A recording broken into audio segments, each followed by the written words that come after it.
Society میں کسی مہذب معاشرے میں ایک تو یہ ہے کہ میں جوشیلی تقریر کروں، آپ نعرے لگائیں، وہ بات الگ ہے، لیکن ذرا تھوڑا سا اس سے ہٹ کے معروضی حالات کے مطابق آپ کسی سے کہیں کہ بھئی آپ 300 لوگ ہیں، آپ کو تلواریں بھی نہیں دی جائیں گی، پوری زرہیں بھی نہیں دی جائیں گی، اسلحہ بھی نہیں دی جائے گا، سواریاں بھی نہیں دی جائیں گی، آپ 300 لوگوں نے 1000 بندے سے لڑنا ہے، آپ کریں بات آج، کس طرح کر کے لوگ تیار ہوں گے؟ لیکن رسول کریم نے نا یقین کی دولت صحابہ کے دلوں میں اتار دی، اور جب حضور نے مشورے کے لیے بلایا نا کہ بھئی وہ لوگ آ گئے ہیں اور اسلحے سے لیس ہیں، ایک ایک بندے کے پاس 3 قسم کا اسلحہ، سے ذرا سوچنا، ان تقریروں کو، ان وعظوں کو، سیرت کے عنوانات پر کو اپنی عملی زندگی میں ذرا لانے کی کوشش کرنا۔ وہ آ گئے ہیں 3 قسم کا اسلحہ لے کر، یہاں 6 زرہیں، 8 تلواریں، 1 سواری، 3 سوار، اب آپ کو لڑنا ہے، لڑو گے؟ تو یقین کی دولت ہے۔ اب ان کے جواب کیا ہیں کہ حضور حکمت عملی کیا ہوگی، کیسے نکلیں گے، ترتیب کیا ہوگی، علاقہ اپنا ہوگا کہ بیگانہ ہوگا، ایسی کوئی بات نہیں۔ انہیں پتا تھا کہ رب ہمارے ساتھ ہے، انہیں خبر تھی کہ رسول کریم صلی اللہ تعالی علیہ وسلم نے ہم سے وعدے فرما لیے، طے ہو گئی بات۔ حضور نے فرمایا لڑو گے؟ عرض کی یا رسول اللہ کس سے لڑنا ہے؟ انسانوں سے؟ ہم تو جنوں سے بھی لڑنے کو تیار ہیں۔ کہاں لڑنا ہے؟ خشکیوں میں؟ ہم تو دریاؤں میں بھی لڑنے کو تیار ہیں، آپ حکم تو کریں۔ وہ تازگی، وہ روشنی، وہ تیقن، وہ آگے بڑھنا، وہ ذوق، زندگی میں سب سے پہلے یہ سوچ لیں میں اور آپ جو کام کر رہے ہیں، جن نیتوں کے ساتھ چل رہے ہیں، کیا وہ کام سارے اس طرح کے ہیں؟ یہ ہم نے اپنے آپ سے پوچھنا، کسی کو کیا پتا؟ اپنے دل سے سوال کریں کہ جن نیتوں، ارادوں، خواہشات کے ساتھ ہم میدان عمل میں ہیں، کیا وہ سارے ارادے اس طرح کے ہیں کہ وہاں اللہ کی مدد آئے گی؟ اور اگر وہ ارادے اس طرح کے نہیں ہیں تو پھر کس طرح ہم توقع کرتے ہیں کہ میری نیت جتنی مرضی گڑبڑ ہو، مدد الہی ضرور آنی چاہیے؟ یہ کیسے ہو سکتا ہے؟ تو صحابہ کرام کو وہ دولت یقین، آپ دیکھیں نا نبی پاک علیہ السلام سفر کر رہے ہیں، ایک جگہ آرام فرما ہوئے محبوب، اور صحابہ کرام علیہم رضوان کا یہ طریقہ تھا کہ وہ تھوڑا سا نا ادبن ہٹ کے لیٹتے تھے، تھوڑی سائیڈوں پہ جا کے، سفر تھا، جنگ سے لوٹ رہے تھے، لوگ آرام فرما ہوئے، محبوب کریم نے اپنی تلوار پکڑی، درخت کی ٹہنی سے لٹکائی، حضور لیٹ گئے، ایک کافر آیا، اس نے وہ تلوار اتاری، حضور پر تان لی۔ میں تقریر کر رہا ہوں نا، آپ سن رہے ہیں، لیکن چھت پہ کوئی بھی نہ ہو، رات کو خالی بلی ہو،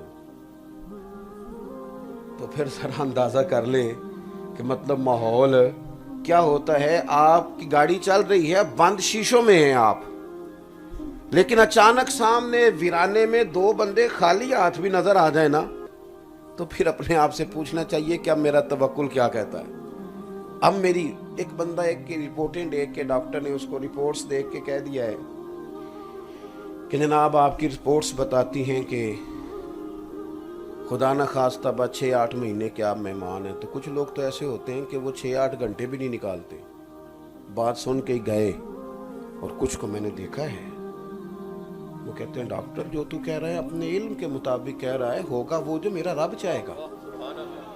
وہ لوگ زندگی کے کچھ دنوں میں کچھ خوشیاں دیکھ لیتے ہیں، کمزور باتیں کرنا، کچی پکی، اس کچی پکی بات نے نا کچی، یعنی میں آپ سے عرض کروں، سیاستدانوں کا وقار کوئی بھی نہیں خراب کر سکتا تھا، خود کیا انہوں نے، ایک دوسرے کے بارے میں باتیں کر کر کے خود کیا، کسی ادارے کو کوئی بدنام نہیں کر سکتا تھا۔ ہمیشہ خود سے جب لوگ باتیں کرتے ہیں، میں کبھی کبھی اپنے علماء سے نہیں، عوام سے عرض کرتا ہوں، ہمارے لنگر پر کسی کو اعتراض نہیں، لیکن وہ ہم نے خود شغل کے لیے جو 4 باتیں کی تھی، اس نے مذاق بنا دیا ہے۔ کسی اتنی جرت تھی کسی کی ہمارے معاملات پر اعتراض کر سکے؟ لیکن ہم نے خود اس طنزیہ انداز میں اپنے معاملات کا ذکر کرنا شروع کیا کہ لوگوں کے منہ میں جملے تو ہم نے دیے۔ اگر ایک دوسرے کی قدر خود سے کی جاتی تو معاشرہ سب کی قدر کرتا، لوگوں کو احساس ہوتا۔ حضرت مولانا فخر جہاں دہلوی رحمۃ اللہ علیہ، حضرت مولانا فخر جہاں، کیا کہا میں نے؟ نہیں، حضرت مولانا، یہ مہار شریف والوں کے پیر ہیں، لیکن حضرت مولانا بھی پیر ہوتے ہیں.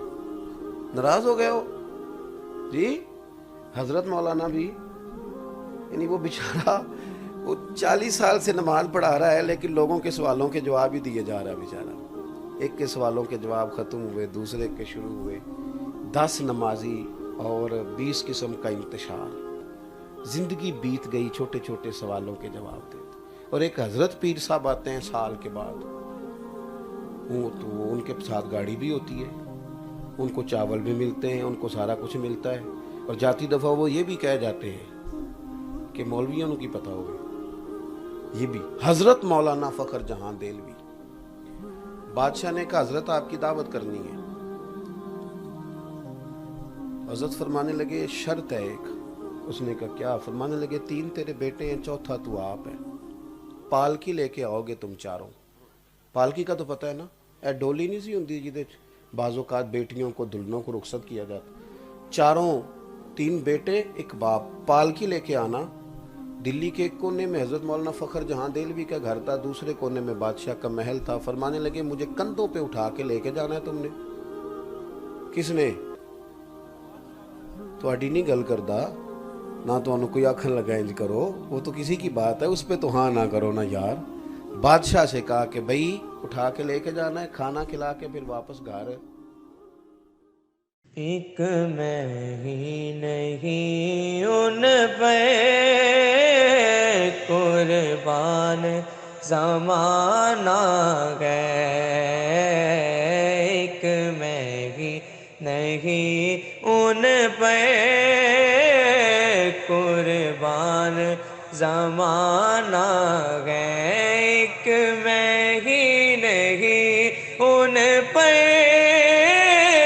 قربان زمانہ گئے. ایک میں ہی نہیں ان پہ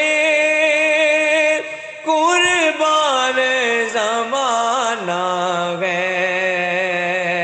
جو رب 2 عالم کا محبوب یگانہ گئے. جو رب 2 عالم کا محبوب یگانہ گئے. کل پل سے ہمیں جس نے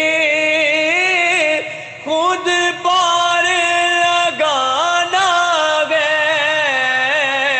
کل پل سے ہمیں جس نے خود پار لگانا گئے. زغرا کا وہ بابا ہے، حسنین کا نانا گئے. ایک میں ہی نہیں ان پہ